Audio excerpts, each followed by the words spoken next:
ಶಿವಮೊಗ್ಗದ ಗೋಪಿ ಸರ್ಕಲ್ನಲ್ಲಿ ಬಿಜೆಪಿ ಯುವ ಮೋರ್ಚಾ ಕಾರ್ಯಕರ್ತರು ಬೃಹತ್ ಪ್ರತಿಭಟನೆ ನಡೆಸಿದರು. ಶಾಸಕ ಚನ್ನಬಸಪ್ಪ ನೇತೃತ್ವದಲ್ಲಿ ನಡೆದ ಈ ಹೋರಾಟದಲ್ಲಿ ಪ್ರಧಾನಿಗೆ ಅವಹೇಳನ ಮಾಡಿದ ಖರ್ಗೆ ವಿರುದ್ಧ ಧಿಕ್ಕಾರ ಕೂಗಿ ಆಕ್ರೋಶವನ್ನು ವ್ಯಕ್ತಪಡಿಸಿದರು.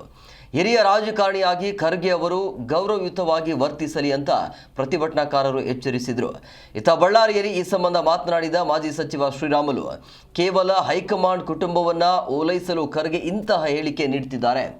ದೇಶವನ್ನ ತುಂಡು ಮಾಡುವವರ ಪರ ನಿಲ್ಲುವ ಕಾಂಗ್ರೆಸ್ನ ಧೋರಣೆ ಖಂಡನೀಯ ಅಂತ ವಾಗ್ದಾಳಿಯನ್ನು ನಡೆಸಿದ್ರು. ಅಲ್ಲದೆ ಖರ್ಗೆ ಅವರು ತಮ್ಮ ಮಗ ಪ್ರಿಯಾಂಕ್ ಖರ್ಗೆ ಅವರಂತೆ ಆಲೋಚನಾ ಶಕ್ತಿ ಇಲ್ಲದವರಂತೆ ಮಾತನಾಡಬಾರದು ಅಂತ ಲೇವಡಿ ಮಾಡಿದರು.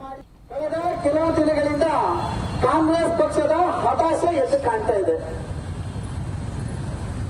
ಯಾವಾಗ ನೋಡಿದ್ರು ವಿದೇಶಕ್ಕೆ ಹೋದಂತ ಸಂದರ್ಭದಲ್ಲಿ ಭಾರತವನ್ನು ಮೋದಿಜಿಯವರು ಒಂದು ಟೆರರಿಸ್ಟ್ ಅನ್ನೋದ ಮೂಲಕ, ಅಂದ್ರೆ ಪ್ರಧಾನಮಂತ್ರಿಗಳನ್ನ ಒಬ್ಬ ಟೆರರಿಸ್ಟ್ ಅನ್ನಂತ ಪದಗಳನ್ನು ಬಳಕೆ ಮಾಡ್ಕೊಂತಾರಂದ್ರಿಗಿನ ಇದು ಮಲ್ಲಿಕಾರ್ಜುನ್ ಖರ್ಗೆ ಅವರು ಮಾಡಿದಂತ ಪ್ರಜಾಪ್ರಭುತ್ವಕ್ಕೆ, ವ್ಯವಸ್ಥೆಗೆ ಅಪಮಾನ ಮಾಡಿದಂತ ಆಗಿದೆ.